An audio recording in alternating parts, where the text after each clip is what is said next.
Happy Summer 23, Satellite Sisters. While we're on hiatus, we are releasing a new to you episode every Tuesday. So here you go. Each one will be a kickoff episode from a pivotal year in our Satellite Sisters' lives. Enjoy a little trip in the Wayback Machine to January 2013, 2019, 2020, and 2022. We'll be back August 22nd with a brand new Ask Us Anything episode. In the meantime, stay connected in our Satellite Sisters Facebook group and @SatSisters on Instagram and Threads. If you want to, tag any of your own summer vacation photos @SatSisters Travel so we can follow along. Hi, this is Julie. This is Liz. This is Sheila. This is Monica. This is Leanne. We are the Satellite Sisters. You are listening to Satellite Sisters to Gas. We are the Satellite Sisters. Welcome to the show, and not just the show. This is our first show of 2013, and I believe, sisters, kind of a dramatic comeback for us. So this is Liz Dolan. I'm here in Santa Monica. I'm joined on the line. Julie Dolan, you're in Dallas, Texas. Woo-hoo! Yes, please. Tell me there. Hey, Monica Dolan, you're in Portland, Oregon. In the house, up here, ready to kick off the new year. And it's possible that we could be hearing from Sheila Dolan, whose Skype handle is Annabelle Needle. Sheila's having a few technical difficulties. She is having a little trouble unmuting her microphone. So the moment she figures out how to unmute her microphone, she could just bust right into this show. Or we'll troubleshoot it during the week, and we will have Annabelle Needle next week. How's that, sisters? Everybody cool with that? I think that's a good idea, Liz. So this is our first show of 2013. Obviously, we missed a few weeks at the end of 2012 there, but we are really, really excited to be back. And I was thinking about, 2013, our first show ever. For those of us those of you who have not been on the whole Satellite Sisters journey, shall we call it, our first show ever was April Fool's Day 2000. Isn't that crazy when you think about it?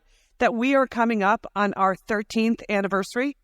I feel very lucky, Liz, and fortunate. So I think it's good. I think it's a good sign. 13 can be a lucky number. Yeah, not so far. The worst, 2012. So that's true, Monica. Exactly. So we're moving on. Here we are, brand new season, the season of 2013. You know, yesterday, because I'm planning a little Golden Globes soiree this afternoon. Ooh. I love these shows that start at 5 p.m. It's just one of the best reasons about living on the West Coast, Liz. When I saw it started at 4 p.m., the red carpet's at 3, I am set. Me too. So I invited a couple of friends over for viewing, and then I thought, well, I'll have some healthy dinner, because it is like still January, so you still have to eat well, right?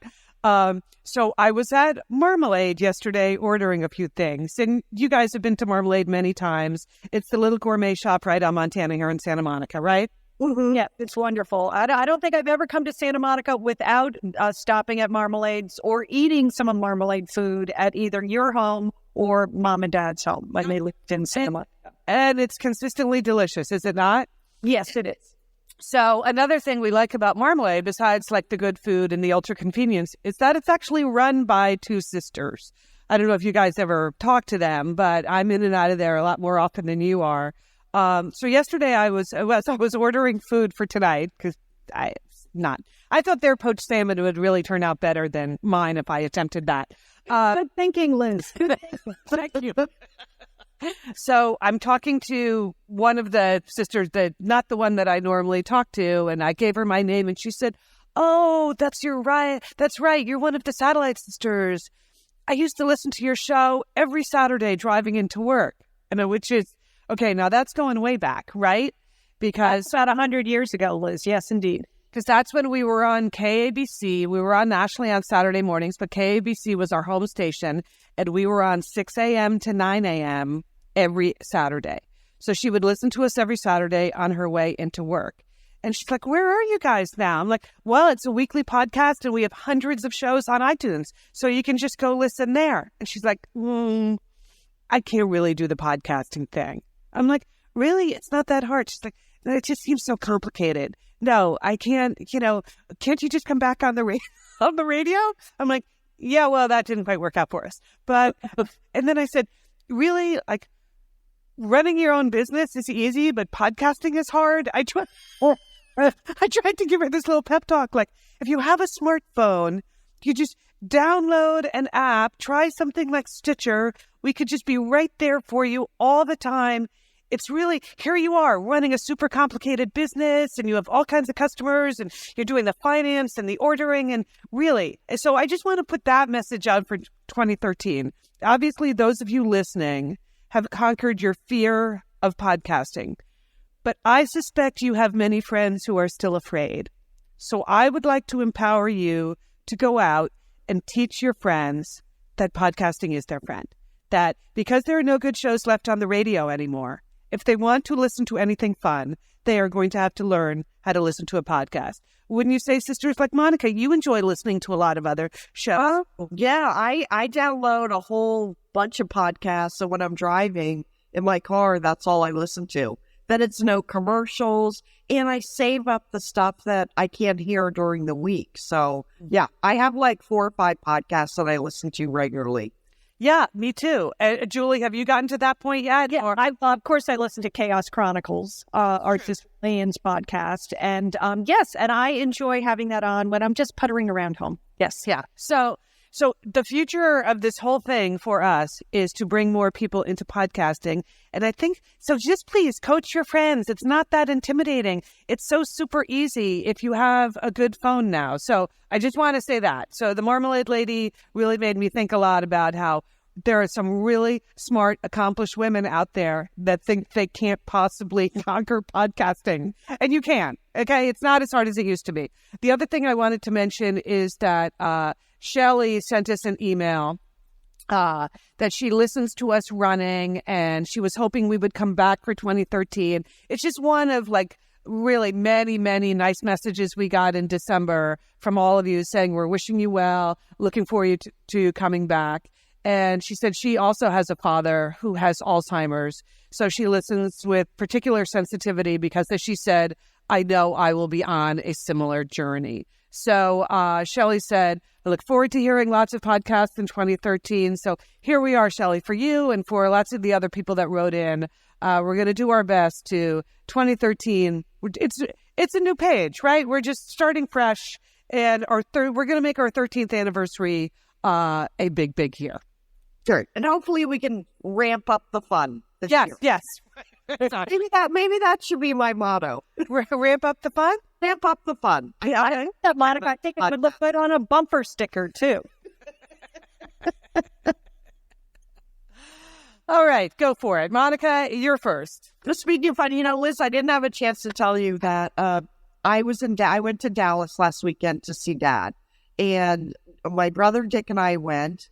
My brother Dick lives in Central Oregon, so that was nice. We could fly from Portland. We haven't seen our father in months. Julie has been taking care of him every day. He's in a nursing home right around the corner from her house, but she is his daily contact. And everything that has happened in our lives, we just haven't had a chance to go see him. So Dick and I went to see him last weekend, and we just had a wonderful, wonderful weekend with him. Julie, thank you so much for hosting us. And of course, thank you for just taking care of Dad every day. It's amazing that what you're doing with him. And I just was so happy that Dick and I got a chance to be with him when he was alert. He was very excited to see us. I think he maybe thought Dick and I were a couple in life because he kept. That's okay. I mean, that's right. I mean, we are brother and sister, but Dad kept taking our hands and putting them together and kissing them. And, he can't talk very much anymore, just a few simple words, but I could see that he could follow the conversations. We were telling funny stories. He was laughing. Julie, it was just a very, very positive visit for Dick and I to see Dad like that. We should tell our satellite sisters that our dad is in hospice, and we have been advised by the hospice nurses that this would be a good time for family members to come. And Liz, you've come. Many other family members have come or are planning to come. And I think, it is, I think it's good because Dad still can appreciate the visit, and you certainly can have some very sweet time with Dad at the end of his life. And that, there's no doubt, Monica, that that's what happened last weekend. He really gets up for it. It's the thing he loves best in life is his family and listening to conversation. And even though he can't, as you said, really speak, he just enjoys participating however he can. Mm-hmm. And it was also good for me to, I haven't really seen where he's been living. And so now I can picture it. And now when I think about him, I can think about what his life is like every day. And, certainly the cast of characters at the nursing home. There are some characters there in his unit. I mean, just, God bless those people that take care of people in nursing homes because they have a lot of patience. And I could see that everyone there was just very loving. I mean, no matter where we went, Dad was tooling around in his little wheelchair. He paddles around with his feet and grabs onto things. Everyone's like, how you doing, Mr. Dolan? How you doing today? Hey, Mr. Dolan. It was just a very, very friendly, warm place. And I just really enjoyed the visit, Julie. It was very fun. And I've never really been to your home in Dallas.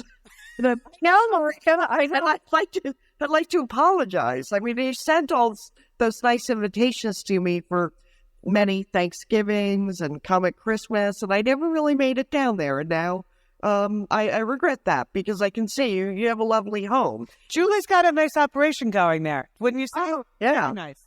Oh, yeah. It's more than it's a bed and breakfast. I mean, she serves a hot breakfast on Sunday. I like that, Julie. And you have a coffee bar all set up for your guests. And, of course, the best thing is that your children and your grandchildren live right around the corner and come over. And it's just a really beautiful house. And it's just nice to be there. It was very, very fun for Dick and I. Well, I loved it too. And it was great for me. It was a real boost. Liz, when you came to visit, and certainly when Monica and Dick came to visit, I mean, it's a boost because, I think anyone who does caregiving knows that, some days are easier than others. And I think with Alzheimer's we just don't know where this is going. I mean, we know our dad is declining, but we don't really, it's hard to predict what it's going to be. So there's a lot of uncertainty. There's plenty of times when you want to get sad about it. And then, so that's the bittersweet thing. It was so great to have you visit, and, it was sort of an unusual grouping, brother, sister, but I loved it, and maybe Dad did think you were a couple. I don't know, but but that's okay. He knew that you loved him, and that he knew that, you were part of his, you were his people, and that was great. Monica and Liz, you both stayed in one of the guest rooms upstairs. And as part of the guest room, I was touting the fact that it had a TV in it. And Liz, I know you enjoyed some TV watching. I did, because I was there New Year's Eve, and we kind of retired early. So I had to celebrate upstairs alone with my TV. So, of course, when Monica came, I was just touting this as a feature of the guest room. Because I was the next guest that checked into that room. Yes. Shortly after you checked out, Liz. Oh. Well, and so I was making a big deal about, Monica, you can lie in bed, you can watch TV, it's going to be great. Well, lo and behold, the next morning, Monica, you came down and I said, oh, did you enjoy watching TV? And you said you were not able to get anything going on the TV. Okay. Liz, I was working that remote, and I know the way it is with remotes. Once you start pressing buttons wildly on the remote, you are not going to get Yes, we've all experienced that. And I maybe you didn't need this, but Julie left a little laminated card up there that had instructions for the TV and the remote, that came with the remote. So I tried to reset. I was up in the middle of the night. I was moving furniture, unplugging the TV. And the irony is, I don't like to watch TV in bed. I don't really care. I just didn't want to be blamed for screwing up the remote of the TV. And I didn't know how I was going to tell Julie's husband the next day. I was pressing buttons wildly. I was unplugging things, resetting things. Nothing worked. Okay, well, Liz, I just want you to know, she concluded that you had screwed up the remote. I could see that's where this was going. We looked back to who the last guest had been in that room using the remote, and yet it was you, Liz. So I figured it was you. If I screwed it up, then how was it possible that I saw Anderson Cooper and Kathy Griffin ring in the new year? Obviously, it was working for me. Well, all I can tell you is that we had DirecTV on the phone. Someone had pressed the input button. So that's when somebody had screwed up the remote. So you two can discuss among yourselves who did it. But we have it back working again. So the guest room is open, ready for operation with a working television. But you two, when you come back, you might have to have separate instructions. Your husband might have to give us a little refresher course. Is that it? Oh, that would be fun. Yes. And as for Sheila, I'm going to put her in another room. She is never getting in the room as a remote control. Yeah, let's wait for her to unmute her Skype button first, and then we'll move on to to bigger challenges. So, and Monica, all your transit back and forth to Dallas was good because there's been so much bad weather. That was fine? Well, the trip home was kind of long, and Julie, thank goodness, another thing Julie did for me this year was she turned me on to Homeland, the TV show, which I know is one of Julie's favorite shows. I do not get the premium channels at my house. So Julie was trying to explain what Homeland was all about. And so for my trip to Dallas, I downloaded all of season 1 to have on my computer. And I'll tell you, you watch the pilot of that show, you are hooked. Yes. It is such a good show. Now I know why it won the Golden Globe last year and will win again tonight. And Claire Danes will win again tonight. So I'm totally hooked on Homeland. So on the way home, I had like 3 more episodes of Homeland to go. I was actually excited about getting on the plane so I could watch it. Because you couldn't watch any television. And of course, I was like stuffed in the middle seat in the back. So I watched a couple episodes, very enjoyable. But of course, my laptop, the battery dies, and then I am just staring straight ahead. I am in no man's land. I have nothing to read. I have no backup. I look over at the woman next to me, and she has a whole stack of magazines, and one of them is Women's World. So did you start cozy couching it? Sheila's favorite. So a bright green cover. The headline was like, melt away 27 pounds this month. I was like, I need to read that article right now. And then right next to it was the giant Snickers bar bun cake that you can make, just dripping with chocolate. So she saw that I was desperate. She said, would you like a magazine? I said, I would really like to read Women's World. So Liz goes to town all the way home. Oh my God. It was so enjoyable reading that magazine for free. I don't think I've ever seen that happen where someone purchases a copy of Women's World as opposed to just reading it in the grocery line and putting it back in the rack. But to purchase it and carry on a plane is quite a commitment. You really, that's a lucky 13 moment. I lucked out. She had Women's World, she had People Magazine, she had Us Weekly, and she had like Ladies something, some other magazine that is on a par with Women's World. So it was the luckiest seat on the plane. You're right, Liz. Okay, lucky 13, our new theme for this year. So, all right, well, I'm glad that the travels all went well and that everybody's now home where they started, at least for this part of the year.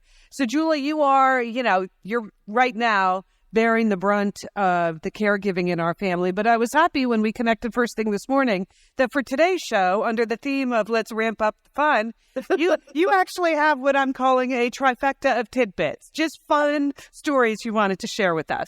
Yes, I do, Liz and Monica, and I want to start off with Charles. This is a Labradoodle from Norfolk, Virginia. Now, perhaps you have seen this dog because he became an internet sensation this week. And I have to say, Charles made my week. This was what helped ramp up my fun this week. He's a Labradoodle, so we all know what that looks like. So they're fun. They're fun. But his owner in Norfolk, Virginia, cut his hair so that he looks like a baby lion. So had him groomed in such a way where the back of him was all shaved off. He had a puffy tail, and they left the front of him like a big mane, like a lion's mane. So, so you can go online and you can see this Labradoodle that looks like a lion. Well, okay, in Norfolk, Virginia, apparently Charles is like running around in the neighborhood. The 911 calls start coming in. Okay, that people are reporting that there is a baby lion. Oh, that's so funny. That's fun. Well, Monica and Liz, you've both been to my neighborhood, and I just would like to say that here in Texas, if this, Labradoodle looking like a lion was running around in my neighborhood, that it would have been shot, mounted, and hanging in someone's family room. That is harsh, but true. But it is true. I mean, it's just a sportsman's, paradise here. And if they saw something that looked like a baby lion, I think that's what people would do. But anyway, in Norfolk, Virginia, they called 911. And so there were all these reports, and you can listen to the 911 calls and people saying, hey, I think I see a baby lion running around in the neighborhood. That is funny. Near the zoo. And so they thought perhaps a baby lion did, in fact, get out of the zoo in Norfolk, Virginia. But no, indeed, he's just a dog that his owner, they apparently have a mascot at Old Dominion University that is a lion. And so he, in support of the university, he wanted his Labradoodle, or his Labra lion, as he calls him, to look the school mascot. Okay, so we can find this on YouTube if I want to get a gander of this dog. It was a Today Show. Yeah. The dog was the Today Show. Okay. It did set off sort of a flurry of back and forth between Labradoodle owners that I was monitoring, that some people thought this was cruel and dangerous. I don't know if those people all lived in Texas and were worried about the fate of the dog. I thought it was kind of cute. I don't see any harm in that, having a dog that looks like a lion. What do you think, sisters? I'm not a big fan of that. They're one of my neighbors who I see whenever I walk Ferris in the morning. I run into a neighbor who has a little dog, like one of those 10-pound dogs, like not quite a Papillon, a little bit bigger than that, a little bit fluffier than that. And she also groomed the mini dog to look like a lion for Halloween. But so it's like, but I love that, Liz. It's ramping up my fun. But it also, hers included a dye job. So all of the fur around the dog's face, like the lion's mane, was dyed bright orange, and the tail was dyed bright orange. And it was kind of shocking when you first saw it, this tiny little, it didn't look like a baby lion, it looked like a fully grown lion, but one of those mini versions, like those mini giraffes you can buy on the internet. It kind of looked like that. And I saw her again this morning. It's Sunday morning as we record this. And the dye still is not completely out of the dog's hair all these months later. But the dog seems unharmed by it. So I have mixed feelings about that. But for me, the step that is too far is dogs in costumes. I'm not a fan of forcing your dog to dress up in costumes. I'm the same way. But anyway, I think you will enjoy. You'll have some fun this week if you check out the Labra lion. He looks pretty happy to me. Moving on to my next tidbit. I know you might have missed the Labra lion, but I am sure you have not missed the new portrait that was unveiled this week of Princess Kate. Oh my God, I saw that. I think I saw that also in a supermarket line. Monica, did you see that? There's a woman I work with who lived in England for many years, and she's quite a royal watcher herself. She's one of those people that got up in the middle of the night, as I did, to see the wedding. So she gasped.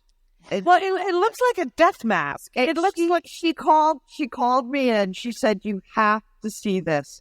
This is Kate's official portrait." I mean, she looks like someone tried to age her 15 years. She looks older, fatter. It looks like she has been eating fried food and smoking for about 20 years, right? He did not approve of that portrait at all.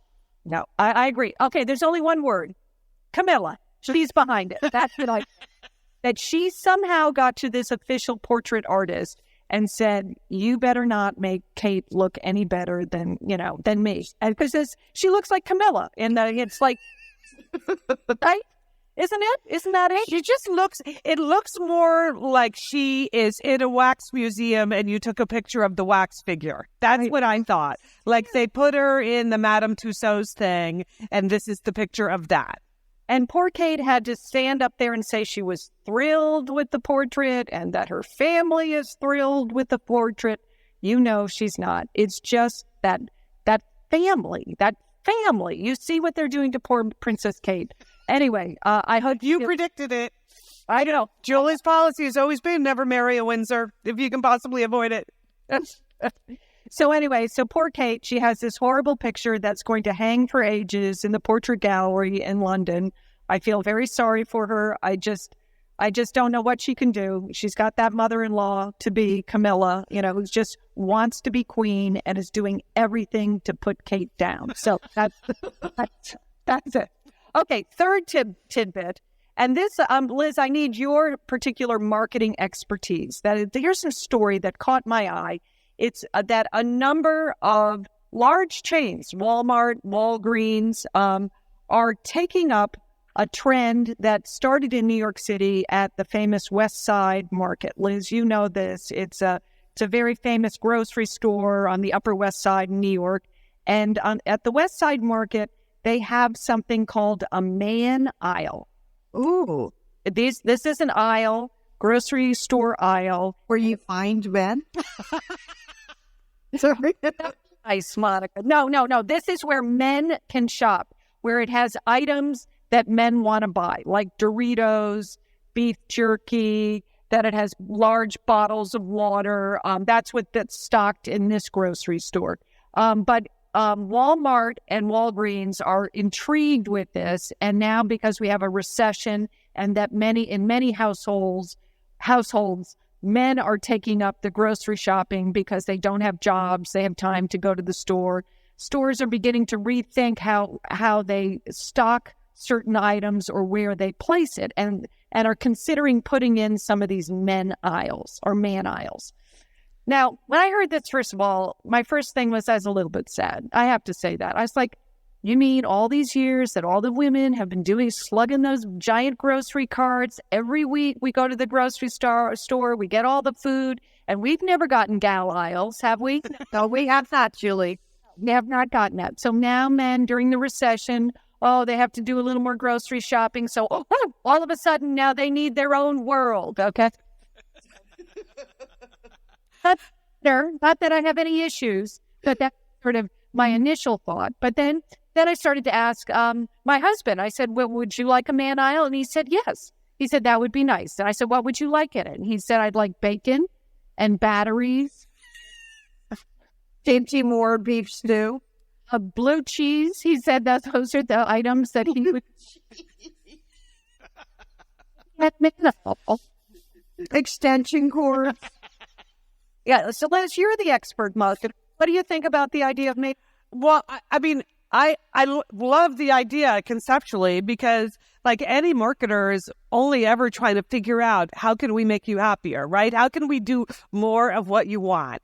And if men are not fans of going to the grocery store because there's just too much stuff there, like they don't want to go down all those aisles. They don't even think about those product categories. And you could just do one like express lane for men. That's like, if you're just trying to serve them, that's an excellent idea. However, if the men are really in charge of the family shopping, and you train them to only shop the express lane for men, whoa, I feel sorry for your family. That is going to get rough. Sooner or later, the nutritional value of what's coming home is just going to keep dropping and dropping and dropping. So that would be the long-term implication for the American family, I think. But say there was a women's aisle. That's such an interesting exercise. What would you want on your aisle, Julie? Like an express aisle for Julie Dolan would contain what combination of items? Well, it would have Greek yogurt, number one. That would be there. What I was thinking was chobani, like a giant wall of yogurt. Yeah.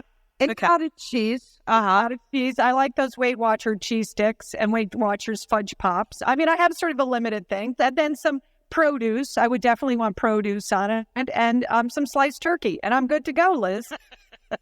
Yeah, for me, that same list, but maybe also some salsa, because you need that on everything. Yes. Bottles of white wine. Exactly. You need your white wine selection. Maybe both Sauvignon Blanc and Chardonnay, because, you need a little bit of a selection.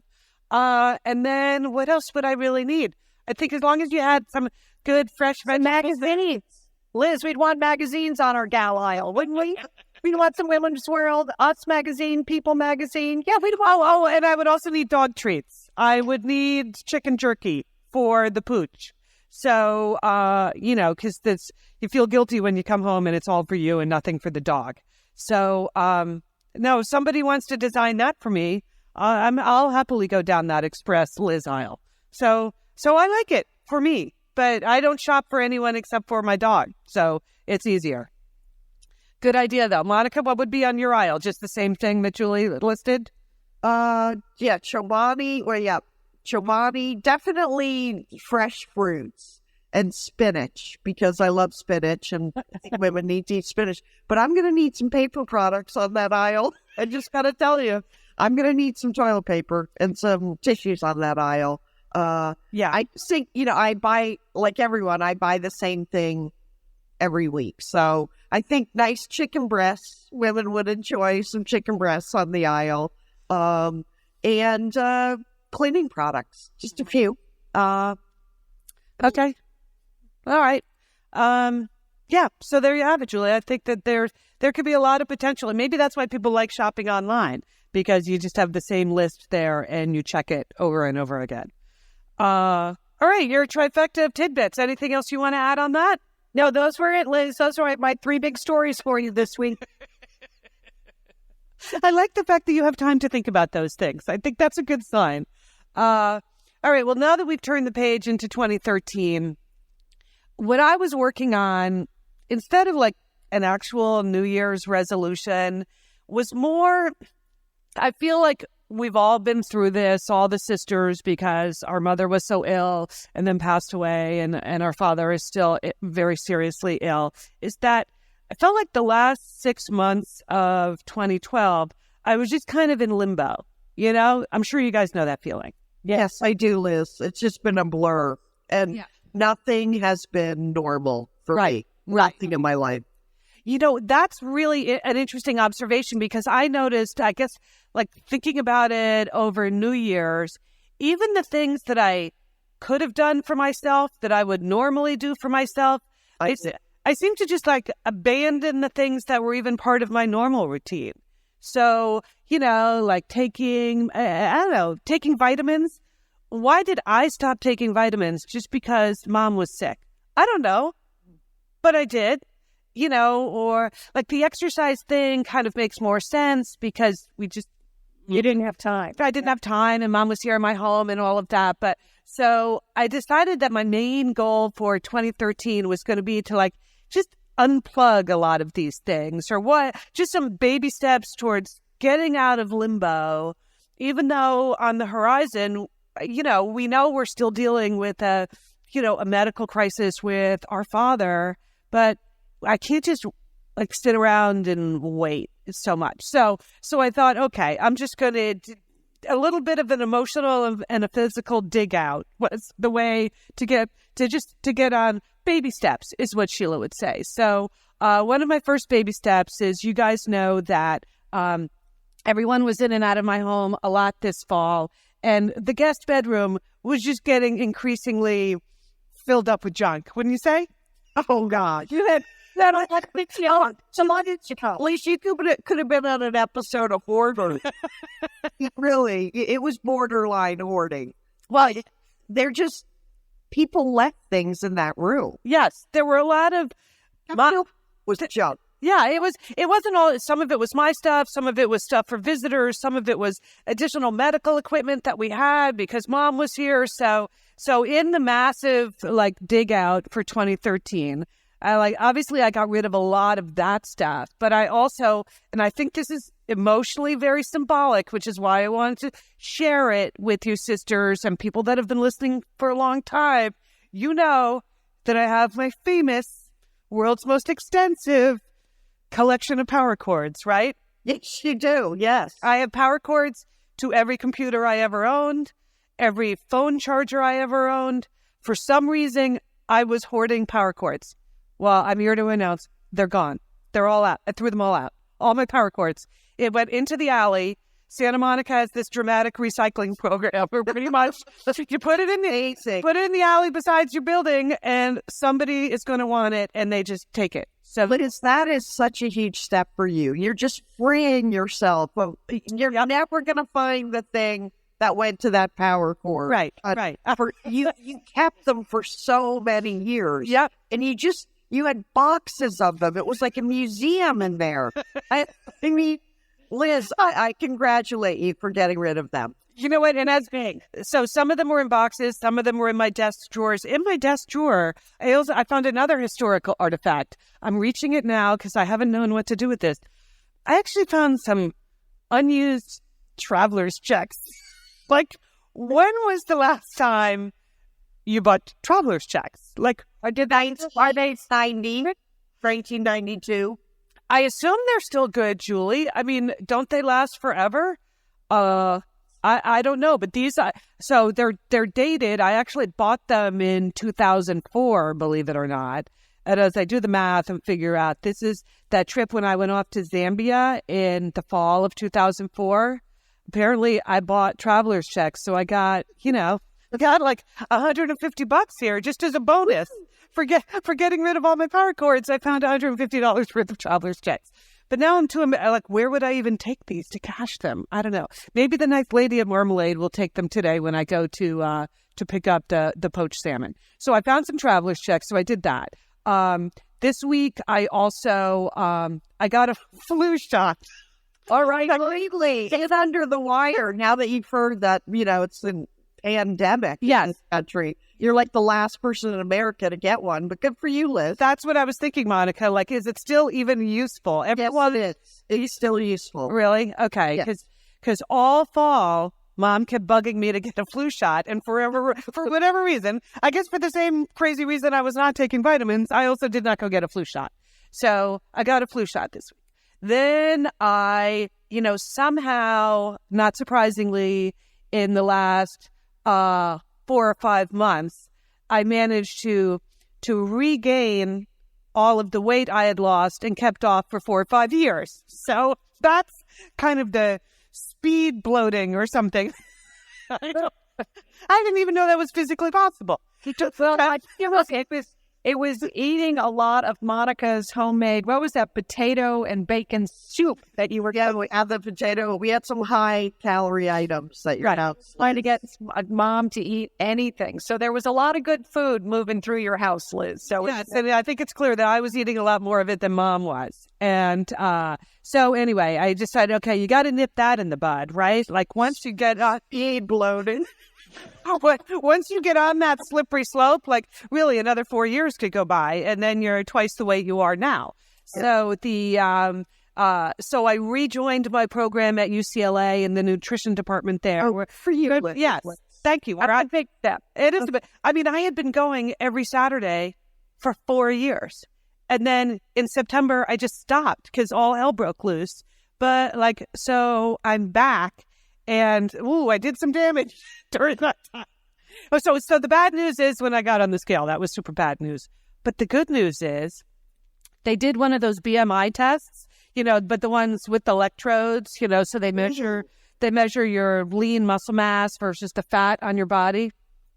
And so the last measurement was 4 years ago when I started. And even though I put on like almost all of the weight I lost 4 years ago, somehow in that 4 years, I have also put on 20 additional pounds of lean muscle mass. All right. So it's the kind of thing you read about in a magazine. They tell you you're supposed to do that because it will make it easier for you to lose the weight when you try to lose the weight. But miraculously, apparently I did that. That is, so right at the time of my life where they always tell you you're losing muscle mass, like in your 50s, you're losing muscle mass and putting on more fat. So I feel like I'm going to be able to jumpstart this even more easily than I would have hoped. So that was a miraculous piece of data, which I only would have gotten if I had gone back to the official program, right? Way to go, Liz. Yeah. Rather than trying to just do it by yourself. Right. To sort of white knuckling it through, I don't know. I'm not really that good with deprivation. But then when they give me a little bit of data that is highly motivating like that. Okay, so I did that. And and the final undoing for that, what really triggered me to do that is I went out with some friends for dinner on Tuesday night. And I never ordered dessert, but one of my friends did.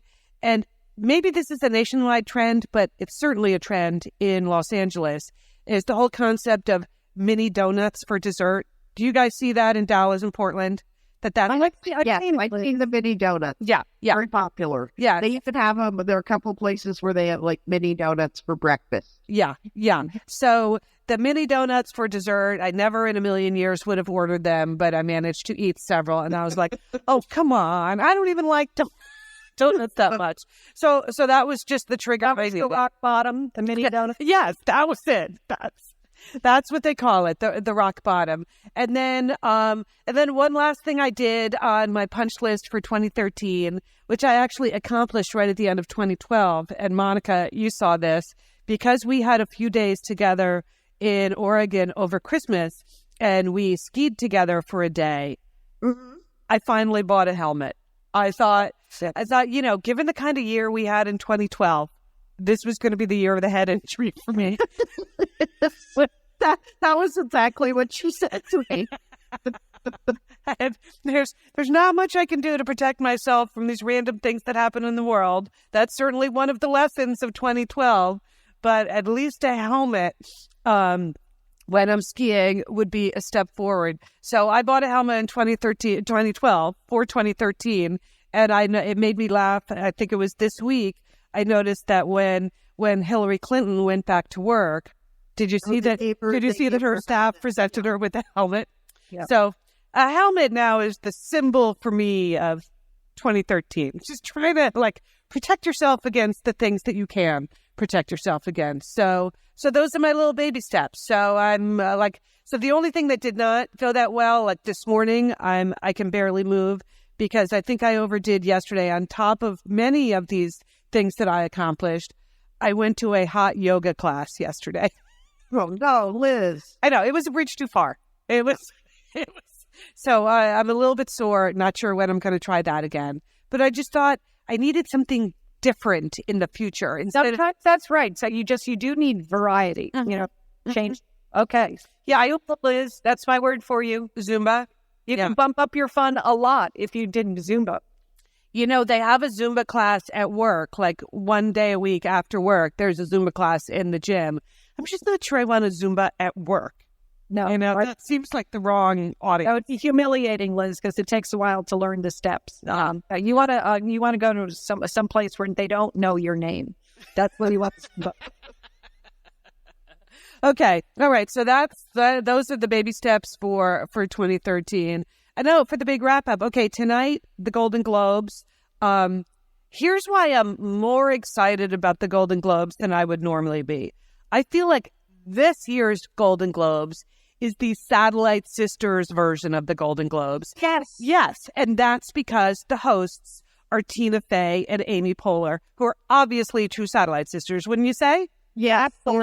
Oh, I cannot wait for tonight with those two hosting. It's going to be fun. Fun. It's going to be really fun. I feel like some of the awards I don't even care about, but to watch those two just have fun on stage together. They're obviously such good friends, and they're both so hilarious. So I'm very excited about that with the poached salmon from Marmalade. I think it's going to be a big night. And it's going to be very good humored. I mean, Ricky Gervais, his whole thing was he's kind of mean spirited. But I don't think you're going to find that with the two girls. I think it's going to be fun.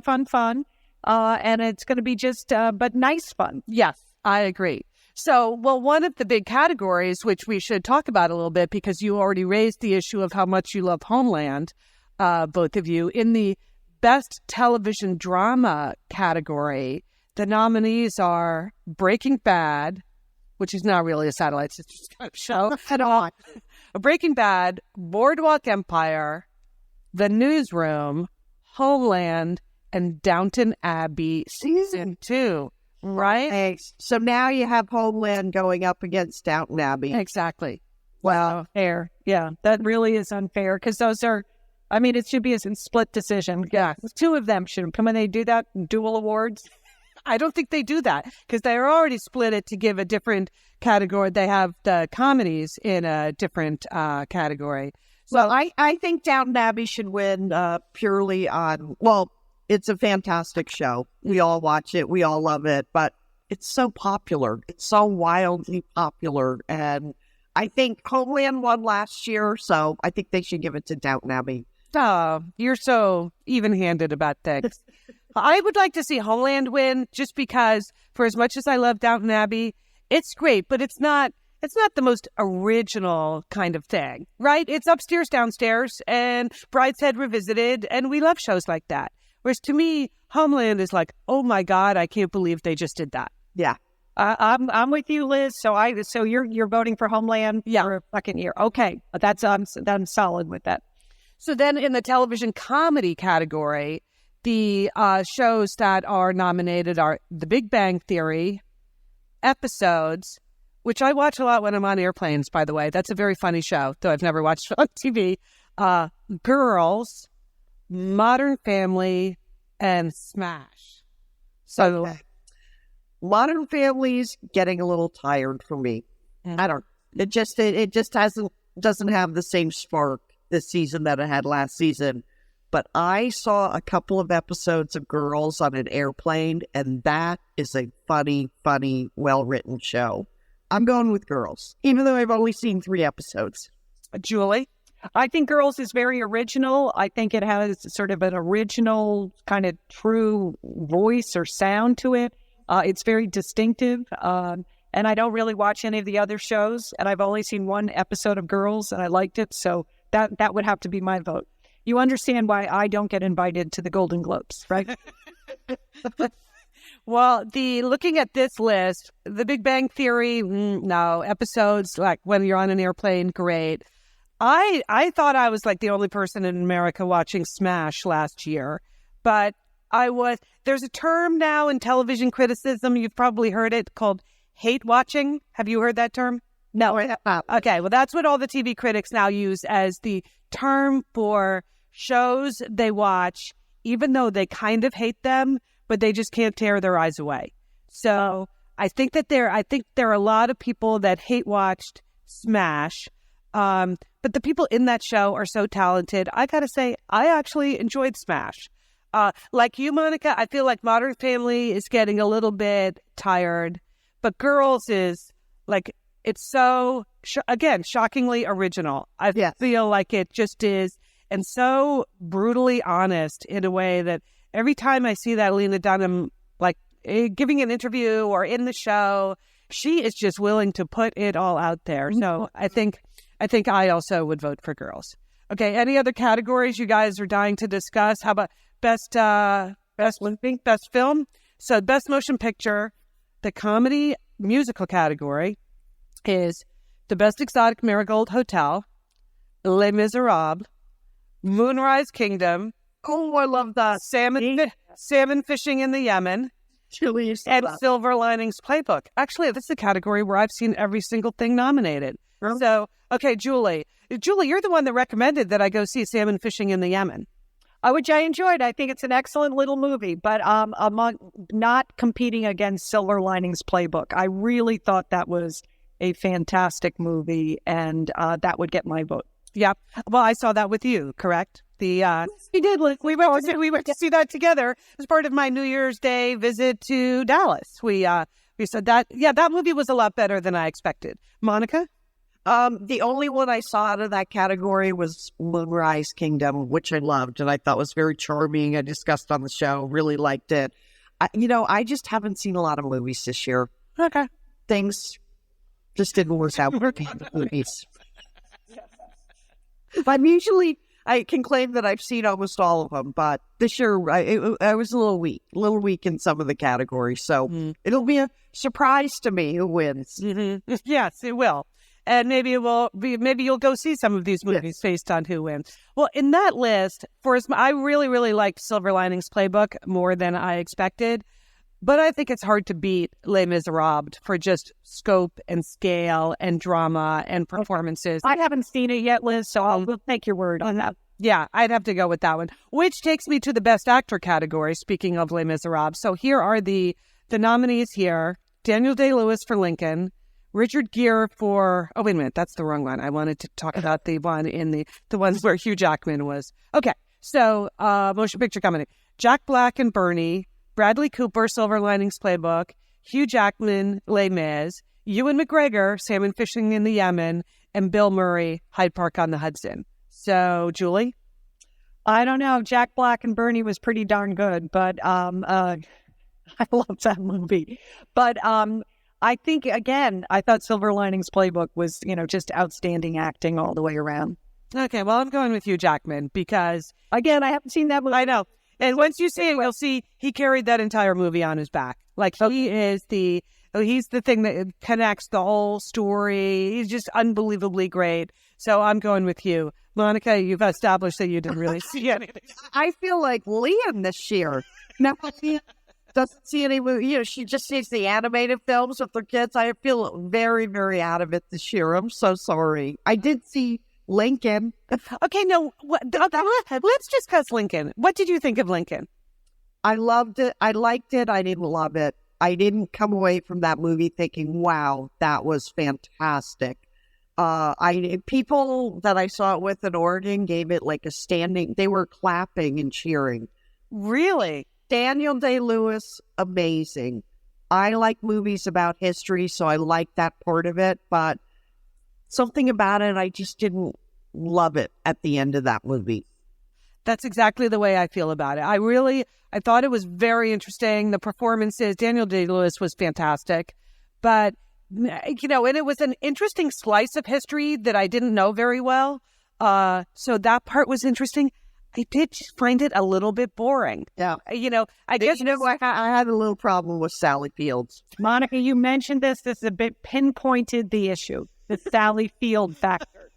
You just can't have the Flying Nun in the best picture of the year. I'm thinking if it had been anyone else but Sally Fields playing that part, I think I would have liked the movie more. I just kept focusing on the fact that it was Sally Fields. Well, I think that's true. I don't blame her per se because she was Norma Ray, Julie. So she's moved on from Gidget and I know, but somehow she is the one person that did not just fully inhabit her character in a way that I totally forgot who they really were. She was still Sally Field, but Daniel Day-Lewis was clearly Lincoln, and Tommy Lee Jones and all of those other people just kind of got lost in their roles. But she, for me, did not quite pull that off. So that's another reason why Lincoln, maybe that's why I got a little bit bored. I found okay, so let's end on Best Motion Picture Drama. These are some tough choices. Argo, Django Unchained, Life of Pi, Lincoln, and Zero Dark 30. Okay, Liz, what is it going to be? Because I've only seen Argo and Zero Dark 30.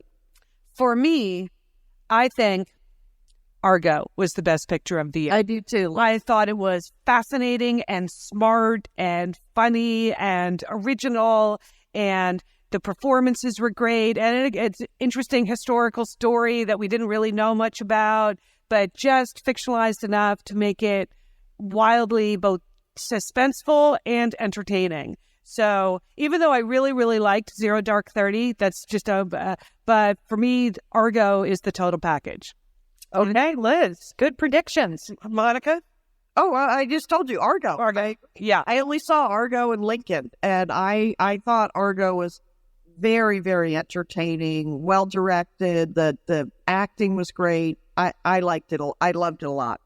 So I want to say one thing about the Oscar nominations. A movie that we recommended here on Satellite Sisters months and months and months ago was the big sleeper hit of the Oscar noms, and that was Beasts of the Southern Wild, right? Yes. So if you did not take our advice in like September when we told you to go see Beasts of the Southern Wild, I think the Academy has now sort of reinforced our recommendation there. I was very happy to see that movie got so much recognition. Though very sad that Catherine Bigelow did not get a nomination for Zero Dark 30. You know, I have a theory about why that happened. Here's my theory. It's everybody was shopping on the man aisle, Liz. No, I think that, Zero Dark 30 is an amazing movie, and she clearly should have been nominated. But there's something about the fact that we already gave her an award. Like, they don't have any problem giving Steven Spielberg Best Director, like, every few years, or, James Cameron or whatever. But I think they just felt like, well, we already took care of her. And I think last time, partly the reason they gave it to her at all is because they were really just voting against her ex-husband, James Cameron. So I think in people's minds, they checked off the box. Well, we already gave Catherine Bigelow the recognition she deserves. Let's move on. But, Ang Lee gets another nomination. Steven Spielberg gets another nomination. I don't get it. I really don't get it. So, that's where I am on that. Any other final Golden Globe comments, people? So, do anyone else besides me have a menu already picked out for tonight's Globes? No? No, not so much, Liz, but I'm going to be doing some shopping. So, all right. Well, welcome to 2013. We want to remind you that our show is available all over the place. You can download it from iTunes. As we were talking at the top of the show, if you get one of the apps like Stitcher Radio is a really easy way to have our podcasts always on your phone. If you go to, there's Podcast Box is another thing that you can Google, and you can download an app there where Satellite Sisters will always be there. So, embrace it, embrace the podcasting, people, and put yourself out there in the world as a podcasting pioneer to convince your friends to come along for the ride, because we still do get a lot of email asking where can I find you on the radio? Are you surprised how many people still ask that question? Yeah. So it's an eternal question, Liz. There you have. So we are totally findable, and we can totally be listened to, but you're just going to have to embrace the podcast world. But it's easier than you think. Okay, so next week we'll do our best to be back, right? Yes, right. We're going to work with a team of experts to help Sheila unmute button. Right. And Lincoln is hard at work writing her novel, so she'll be back when she turns in the manuscript. Yes, which is due to be done this month, right? She had to get a couple of extensions, but I think January, this is it. And I noticed there was something in her Twitter feed today that it was words like, endings are hard. So I get the feeling she's writing the ending to her novel. And remember, you can follow us on Facebook. Join the Satellite Sisters Facebook group. There's all kinds of conversation that goes on there during the week, even between shows. So we love to see you interact there. And you can follow us on Twitter. If you tweet, we are at Sat Sisters, and I am at SS Liz. Leanne is at Leanne Dolan. So either of you guys have a Twitter handle yet? No, I'm not Twittering. Okay, all right. That's your policy. Anyway, okay. Enjoy tonight's telecast, sisters. You too, Lita. Have fun. Great to talk with you, Monica. Yep. Let's root for Tina and Amy, no matter what else happens on that show. And don't forget, call your satellites.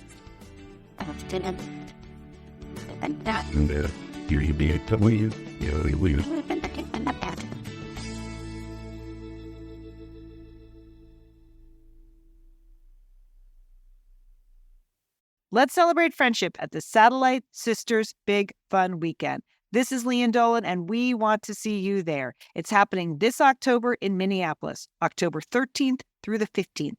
All fun, no learning. A welcome cocktail event, a live podcast taping, and a Saturday night dance party inspired by Mamma Mia. Plus, lots of other fun stuff in between. So bring a friend or come on your own, and we promise, either way, you're going to get swept up in the sisterhood. Tickets to the weekend are still available at satellitesisters.com, but they will sell out, so don't delay. Now is the time to treat yourself to a big, fun weekend. Go to satellitesisters.com and click on the link for all the information. See you in Minneapolis.